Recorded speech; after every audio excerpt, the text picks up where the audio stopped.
In the last lecture, we discussed about pressure variation at a point with respect to direction. And we understood that at a point in a fluid, the pressure is equal from all the directions. And it is known as Pascal's law. Now in today's lecture, we will learn about the pressure variation with position.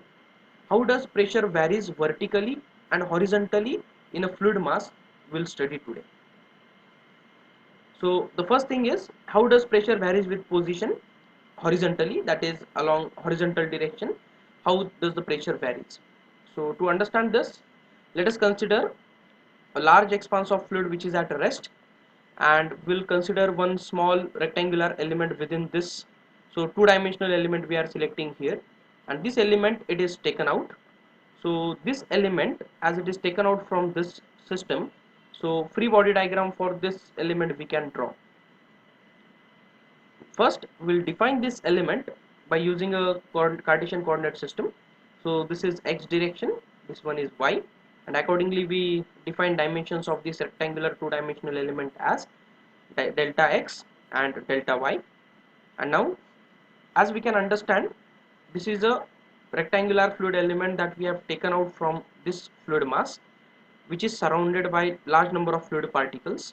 So these fluid particles are going to exert force onto these surfaces, and we know as this is at rest, the shear forces will be equal to 0. No shear stresses we will have, only normal components of force will act.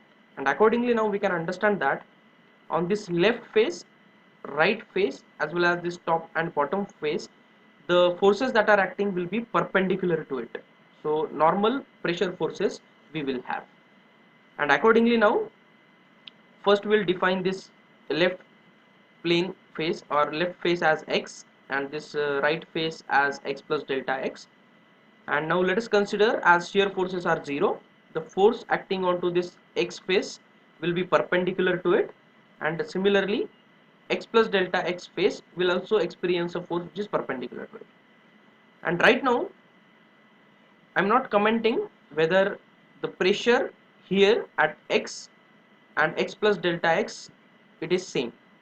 What we consider is the pressure here at x face and x plus delta x, they are different. So if they are different, mathematically we can find out what is the variation that occurs because of this distance delta x. So how does pressure varies from this x phase to x plus delta x phase mathematically? So first let us identify what is the pressure force acting on this x phase. So let us consider pressure acting at this x phase is P, and if you want to calculate force, it will be pressure into area. So P is the pressure and area is this delta y multiplied by its thickness. So let us consider thickness of this element is unity. So perpendicular to this plane surface, it will have a unity thickness which is uniform throughout, and hence the pressure force acting here will be P into delta y. So P into delta y into 1, so it is P into delta y, that is the pressure force acting on this face x. Now we want to determine the pressure force acting on this face x plus delta x. So as I told, we can make use of mathematics here, so that we can consider pressure as a function, and it's a function of x, that is it varies with respect to x. So if such a functional dependence we have, we can identify what is the pressure here at location x plus delta x with the use of Taylor series expansion. So what is Taylor series expansion? So it gives in this form of equation. So what is this equation? So pressure at x plus delta x, that is pressure at this face, it is equal to pressure at x, which is nothing but P, plus partial derivative of pressure with respect to x, it is nothing but variation in pressure with respect to change in x, multiplied by delta x, that is the distance delta x within which you want to calculate what is the variation occurring, plus second order derivative of pressure with respect to x multiplied by delta x square divided by 2 factorial, and so on. Here you will get infinite number of terms here onwards. But one thing that need to be understood is this fluid element and its dimensions are very small. Delta x and delta y are very small, such that they are tending to 0. So delta x and its square, its cube and fourth power and higher order powers if you have, they will be a very smaller value, and hence what we can do is we can neglect these higher order terms here onwards. So neglecting these higher order terms will not going to harm. So we can consider only these first two terms as significant, and what we can write for pressure here, so we can write pressure at this location x plus delta x as P plus dou P by dou x into delta x. So pressure will be P plus dou P by dou x into delta x, and the force will be equal to P plus dou P by dou x into delta x multiplied by the area. Area is delta y into 1. So these are the pressure forces acting on this left and right face. And now let us consider, in addition to this surface forces, there is also a body force acting on this element. So throughout the mass of this element, the body force will act. Now let us assume Bx is the body force per unit mass, that is on unit mass of this element. The body force which is acting in the x direction is Bx. And now if I want to calculate the total body force, what will be the total body force? So it will be equal to body force per unit mass, which is Bx multiplied by the entire mass of this element. So it will give you the total body force. Now what is the mass of this element? So mass can be calculated by density equation, that is density is mass upon volume. So mass will be equal to density into volume. Now volume of this element is nothing but delta x multiplied by delta y into its thickness, which is unity. So rho into delta x into delta y multiplied by Bx, it will give you the total body force acting onto this rectangular element. Now we are considering here forces only along x direction. We can also consider forces along y direction, but first we are considering only forces along x direction. And we know this fluid element, it is at rest, so it is in a static equilibrium, and hence we can apply the equilibrium conditions along x direction, that is summation of forces along x direction equals to 0, and accordingly we can sum up all these forces in the x direction. So starting with this first force, so rightward positive, leftward negative in x direction we are considering.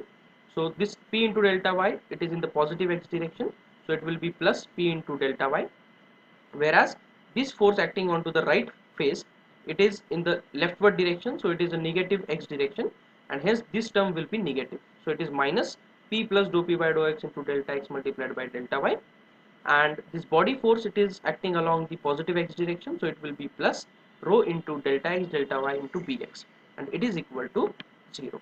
Now solving this equation, what we will get next is P into delta y, taking this negative sign inside as well as delta y inside the bracket. So it will be minus P into delta y minus of dou P by dou x into delta x delta y plus rho into delta x delta y into Bx equals to 0. So this third and this fourth and first term remaining as it is. P into delta y and minus P into delta y, both these terms will get cancelled out, and what we will get is minus dou P by dou x. So along with both these two terms, delta x and delta y is present, so it will get eliminated automatically. So what we will get, minus dou P by dou x plus rho Bx equals to 0. So this is a general expression for pressure variation. So you can apply this general expression along x direction, along y direction, as well as along z direction. So it indicates that dou P by dou x is the pressure gradient, and this rho Bx is the body force, and accordingly if same expression if you want to write for y direction, we will get the terms like, just we have to replace this x by y. So minus dou P by dou y replacing x by y plus rho into B, again this x to be replaced by y, so plus rho By equals to 0. So this is a general expression along x direction and along y direction. Now focusing again on x direction, what we know is along x direction, that is along the horizontal plane, there is no body force acting.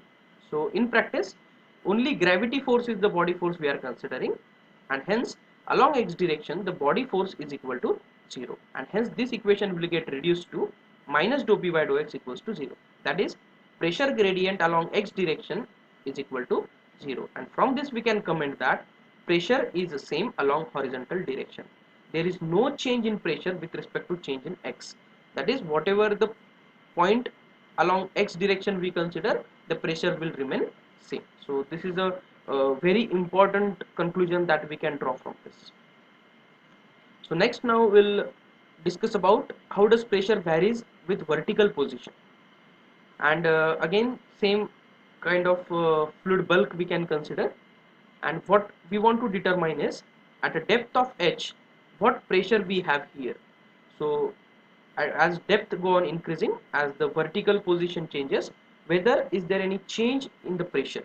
So let us consider this point at the free surface is A, this point it is B, and what we want to determine is what is the pressure difference between these points A and B, PA minus PB, whether the pressure difference is present or not, that we are determining right now. And this vertical upward direction, it is considered as positive z direction, and this vertical downward, it is considered as negative z direction. And we know gravity force will act onto this fluid mass in the vertically downward direction. So in the downward direction g will be acting, so definitely this g is minus g according to the sign convention we are using here. So the body force per unit mass will be minus g here according to its direction. Now as we have derived the equation, the general expression previously, the same general expression we can write for z direction also, that is for this z direction. So what just we need to do is replace this x by z. So replacing x by z for z direction, so it will be minus dou p by dou z, and instead of this rho bx we will get rho bz equals to 0. So now we have got minus dou p by dou z plus rho bz equals to 0 as the z direction general expression for pressure variation. Then what we can understand from this is this bz, it is the body force, and on this fluid mass the body force is because of gravity and it is acting in the negative z direction. So body force per unit mass will be minus g. So this bz, it is replaced by minus g, and hence this equation it is written as minus dou p by dou z minus rho g equals to 0. And now at the end we can write expression as dou p by dou z equals to minus rho g. So it indicates that the change in pressure with respect to z, it is equals to minus rho g. Pressure gradient, it is negative as we go in the downward direction. So it means that the pressure is going on increasing as we go in the downward direction, vertically downward direction. And now as we understood, along x direction there is no pressure variation. So along at a point with respect to direction also there is no pressure variation.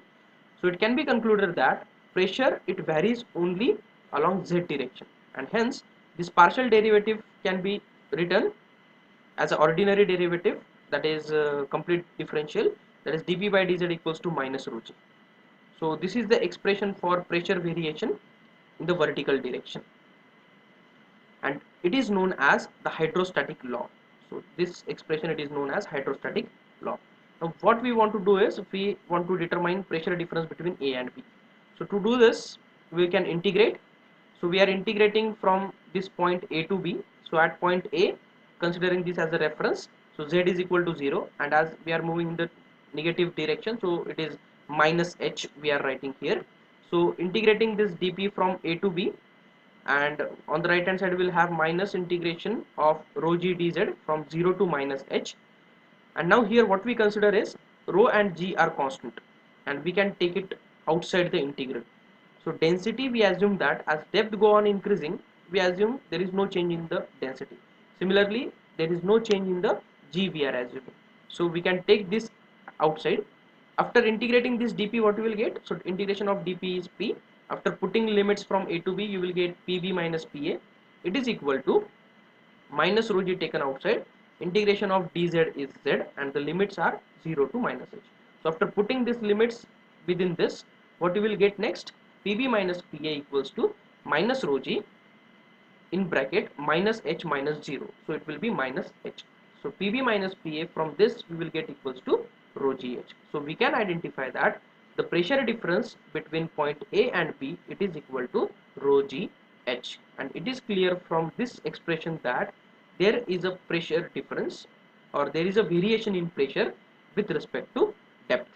Pa and Pb, the pressure difference between these 2 points, it will be equal to rho gh, and we can identify from this Pb, it is equal to Pa plus rho gh. So definitely as depth go on increasing, in addition to this pressure at free surface, some pressure will be present, which is rho gh.